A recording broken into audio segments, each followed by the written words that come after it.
To them that believe. To them that believe. Langofumela.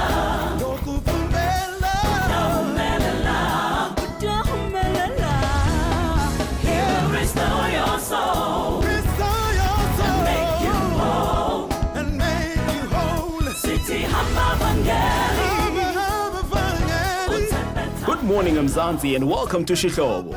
Today on the show, Pastor Mosa Sono talks to us about having courage, a special sermon dedicated to the class of 2011. And this is what you can expect in the show. It takes a lot of courage to do what has not been done before. It takes a lot of courage to be the first one in your family, to matriculate, to go to university, to start a business. It takes a lot of courage to be the first one in your home, to try and live right. It takes a lot of courage.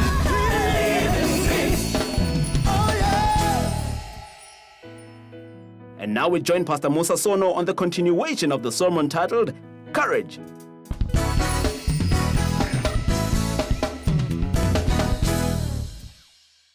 Courage is doing what you are afraid to do. There can be no courage unless you are scared. There's one book that I read some few years ago. They have a chapter in it, and they've entitled the chapter, Walk Towards the Barking Dog.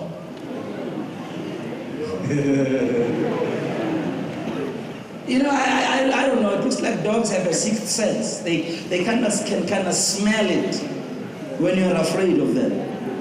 I know that. I speak from personal experience because as a child, I was always chased by dogs. I mean, I could never understand it. I'm being honest with you, I could never understand it. You know, we could be, you know, the dogs in Soweto. You know, there's some dogs in Soweto that have no vision whatsoever.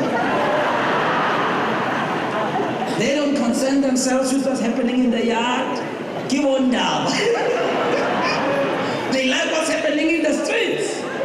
You know, and I always had that with me. When I passed any house that had dogs, the dog would always come for me. Always, without fail. And what I couldn't understand, even if we passed there as a group of children. Now you need to be compassionate. You can't laugh at me like that. These dogs would single me out. Until we were able to have a dog, which we don't have anymore, until we were able to have a dog, you know, after we got married and at our house we had a dog, and we started speaking to some of the vets and some of these, I can even about some people who train dogs and so on. And I started understanding a few things about dogs. And I realized that, you know, when you're afraid of them, they kind of have a sixth sense. You know? And there are so many people in life who are imprisoned by fear. Certain things they can't do. Haven't you found out that people who take risks, they're still alive just like you?